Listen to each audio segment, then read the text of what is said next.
Биздин каналга жазылып, акыркы болуп жаткан жаңылыктарды билиңиздер. Ноутбук, Куран китеп, акчалай белек. Интернет жылдызы Бекболот Садыр Жапаров менен онлайн жолугуп белек алды. Ысык көлдүн Балбай Баатыр айылына 2 кабат мектеп салып бериңиз деп президент Садыр Жапаровга кайрылып, интернет жылдызына айланган Бекболот президент менен онлайн жолугушту. Бул тууралуу блогер Азирет Осмонов өзүнүн социалдык тармактагы баракчасы аркылуу видео кайрылууда айтты. Бүгүн Бекболот экөөбүз Садыр Нуркожоевичке жолукмакпыз, бирок жолугууга мүмкүнчүлүк болгон жок. Анын бир нече себептери бар. Президентибиз учурда очолонуу режиминде болуп жаткандыгына байланыштуу көп адамдардын кирүүсүнө тыюу салыныптыр. Бекболот менен Садыр Жапаров видео чалуу аркылуу сүйлөшүп, президентибиз Москвага болгон иш сапарынан келгенден кийин Бекболотту кабыл ала тургандыгын билдирди дейт ал. Мындан тышкары Садыр Жапаров интернет жылдызына Куран китеп, ноутбук жана акчалай сыйлык берген. Буга чейин интернет жылдызы Бекболоттун президент Садыр Жапаров менен жолугушаары тууралуу имиштер тараган. Ал эми президенттик аппарат Садыр Жапаровду Бекболотту кабыл алары тууралуу 16 февралда белгилүү болоорун айтышкан.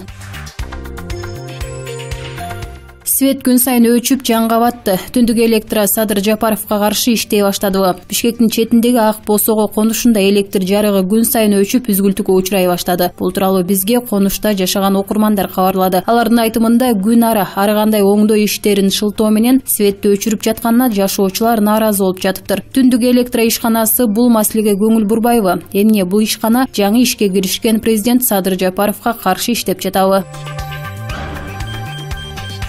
2020 жылдын 5-6 октябрындагы окуялардын катышуучулары Кыргыз Үмүтү коомдук бирикмесин түзүп, Сооронбай Жээнбековду экс-президент статусунан ажыратууну талап кылышууда. Бул тууралуу маалымат каражаттарын уюмдун өкүлү Дастан Эсенбеков билдирди. Анын айтымында 4 октябрдагы парламенттик шайлоодо массалык мыйзам бузууларды Жээнбековдун иш-аракеттери себеп болгон. Ошондой эле ал укук коргоо органдарына тынч митингге чыккандарга каршы атайын каражаттарды колдонуу боюнча буйрук берген. Керек болсо Жээнбековду экс-президент статусунан ажыратканга жана жоопкерчиликке тартуу боюнча кол топтойбуз. Бул талапты биз буга чейин мамлекет башчы Садыр Жапаровга жана парламент төрагасы Талант Мамытовго жолдогонбуз. Сооронбай Жээнбеков жоопко тартылышы керек, деди Дастан Эсенбеков. Ошондой эле ал октябрь окуясына объективдүү тарыхый жана укуктук баа берилиши керек деген кошумчалады. Эске салсак, 6 октябрга караган түнү Бишкекте башламандык учурунда 1000ден ашуун адам жаракат алган. 19 жаштагы Үмүтбек Алтынбек уулу каза болгон.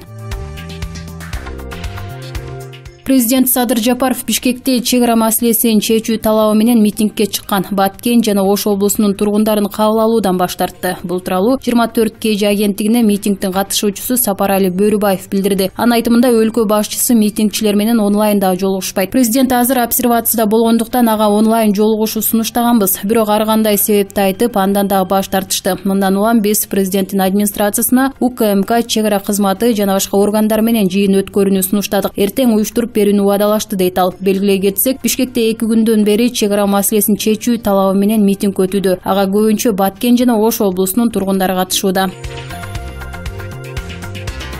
2015 жылы атасынын агасы тарабынан комага түшүп калганга чейин сабалган Ибрагимге үй берилди. Бул тууралуу Рахим Кайрымдуулук фондунан билдиришти. Азыркы тапта Ибрагимди атасынын мурдак аялы Диана Саимова карайт. Ушул күнгө чейин бул үй бүлө турак жайга өтө муктаж болуп келген. Диана 2 баласы менен Бишкектин четиндеги жаңы конуштардын биринде шарты жок кичинекей батирде жашап келген. Рахим Кайрымдуулук фонду аларга Көкчар кичи районунда жаңы салынган үйдөн ремонттолгон 2 бөлмөлүү батирди белекке берди. Үйдүн ачкычын бүгүн 16 февралда тапшырды. Мен бул үй бүлөгө 2017 жылдын май айынан бери каралашып келем. Алар биздин жалгыз бой энелерди колдоо программасына кошулуп, ай сайын 5000 сомдон алып турушат. Ибрагимдин жан кейиткен тагдырын укканымда четте туруп кала албадым, дейт фонддун директору Айдар Окенов. Учурда Ибрагим 8 жашка толду. Ал мамлекеттен 8900 сом материалдык жардам алат. 2015 жылдын 11 январына караган түнү шаардагы балдар ооруканасына 2 жашар бала оор абалда жеткирилген. Анын денесинде көптөгөн жаракаттар болгон. Соттук медициналык экспертиза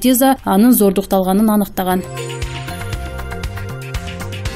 Премьер-министр Улукбек Марипов кала башчысынын милдетин аткаруучу Бактыбек Кудайбергеновго Бишкек мэриясына караштуу Бишкек Свет муниципалдык ишканасынын жетекчиси Алыңбек Абдылдаевга байланыштуу интернетте тараган чуулгандуу видеолор боюнча териштирүүнү тапшырды. Марипов бул тууралуу Фейсбуктагы баракчасы аркылуу видео кайрылууда айтты. Медиа каражаттарында акыркы 10 күндүн ичинде 2 жолу маалымат чыкты. Мен окудум, экинчисинен видеосунда көрдүм. Биринчиси тендер маселеси, өлкө жетекчилиги, өкмөт жетекчилиги, коомчулук тарабынан коррупциялык көрүнүштөр, айрыкча тендер боюнча боюнча натыйжалуу колдонуу боюнча тапшырма коюп жатсак, тескерисинче башкача жумуштар болуп жатыптыр. Бул маселени тез арада чечиш керек, деди Марипов. Марипов КТРКда Алымбек Абдылдаев жөнүндө видео көрсөтүлгөнүн белгилеп, анын жүрүм-турумун сынга алды. Өкмөт башчынын пикиринде мамлекеттик кызматкердин мындай чуулуу видеолорду атат алганы жалпы бийлик өкүлдөрүнө көлөкө түшүрөт. Буга чейин журналист Али Токтакунов жана Болот Темиров Бишкек Свет муниципалдык ишканасына байланыш тендерлерди Алымбек Абдылдаевдин туугандары жана жакындары утуп алганы айтылган иликтөөсүн жарыялашкан. Ал эми КТРКнын телегүзөт берүүсүндө Алымбек Абдылдаев менен милиция кызматкерлеринин чыры тартылган видео көрсөтүлгөн. Бишкек Свет муниципалдык ишканасынын жетекчиси Алымбек Абдылдаевдин өзүнүн пикирин алууга мүмкүнчүлүк болгон жок. Эстикейжи сайтында Абдылдаев КТРКдагы видео жөнүндө комментарий берип, мени кызматтан алуу үчүн атайын уюштурулган видео деп билдирди. Абдылдаев жумуш учурунда спирт ичимдигин ичпегенин жана инспекторлордун үстүнөн прокуратурага арыз жазаарын айткан.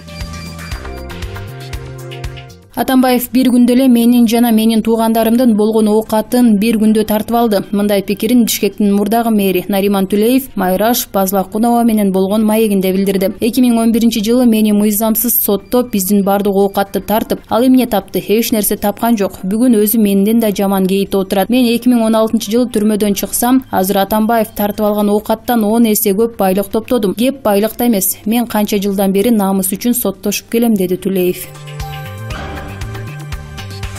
Нарын облустук милициясы 4 айдан бери табылбай жаткан Гүланда Аманалиевага издөө салып, көргөн билгендер болсо кабарлап коюуну өтүндү. Тартип коргоо органдарына аялдын туугандары арыз менен кайрылган. Маалыматта 40 жаштагы Аманалиева Гүланда Аскаровна былтыркы жылдын 30-октябрында үйдөн чыгып кеткен боюнча дайынсыз болуп жатканы айтылган. Анын Ат башы районунун Калинин айылында туулганын жана Кочкор районунун тургуну экендигин билдиришти. Гүланда, эгер окуп жаткан болсоң үйгө кайрылып кел. Үйдө кичинекей уул кызың куса болуп күн санап күтүүдө. Көргөн билгендер болсо төмөндөгү номерге кайрылып коюшуңуздарды өтүнөбүз. 0707 80 39 70 деп жазылган милиция тараткан маалыматта. Аманалиеванын узун сары куртка, ак бут кийим кийип, башына кызыл жоолук салынып, кызыл спорттук шымчан чыгып кеткендигин айтышты. Бою 160-165 см, узундугу ийинине жеткен кара чачы бар экенин кошумчалашты.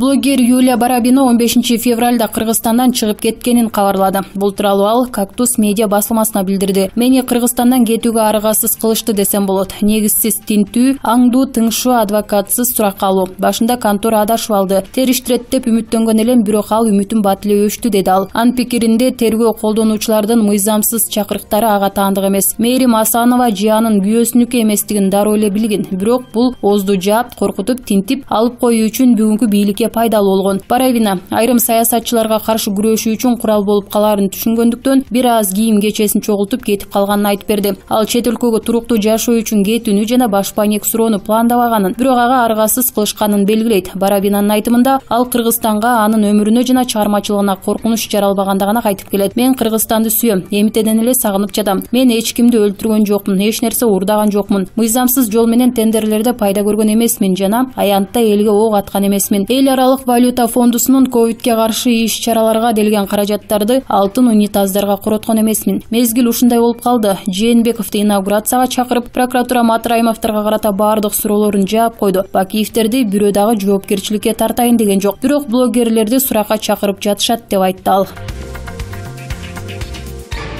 Өмүрбек Текебаев абактагы ички иштер министринин мурдагы орун басары Курсан Асанов боюнча пикирин билдирди. Бул тууралуу Жалбырак ТВ жарыялады. Курсан Асанов өзүнүн баатыр экенин көрсөттү. Бийликтин адамдары, министрлер качып кеткенден кийин ички иштер министрлигин колго алып, мамлекетте уурдап тоноолор болбосун деп туруктуулукту орнотту. Азыр аны ички иштер министрлиги басып алды деп баскынчы, террорист катары көрсөтүүнүн кереги жок. Ал Ош окуясында да баатырлыгын далилдеген. Аны үй камагына чыгарыш керек. Экинчи жактан ал президентке оппонент болуп шайлоого катышкан. Ошондуктан анын абакта отурушу президентке аброй алып келбейт, деди Текебаев.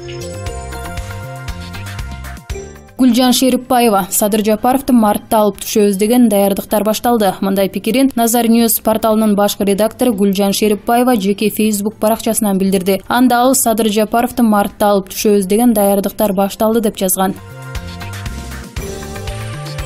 Россиянын президенти Владимир Путиндин пресс катчысы Дмитрий Песков журналисттерге Чеченстандагы сотсуз өлүм жазалары жөнүндө айтылып жаткан маалымат тууралуу билдирүү жасады. Бул тууралуу РИА Новости жазган маалыматка шилтеме берип Барометр билдирет. Буачи Новая газета Чечен Республикасында сотсуз өлүм жазасына жарандын тартылгандыгы тууралуу далилдерди топтогон материал жарыялаган. Сурооңузга жооп бере албайм. Анткени мен бул материалды окуй элекмин. Ошондуктан күтүлбөгөн нерсе болду же жок деп айта албайм. Мен материал менен сөзсүз таанышам, бирок ушул чейин окууга мүмкүнчүлүк болгон эмес, деди Песков. Песков мындай материалдар укук коргоо органдарына тиешелүү экендигин белгиледи.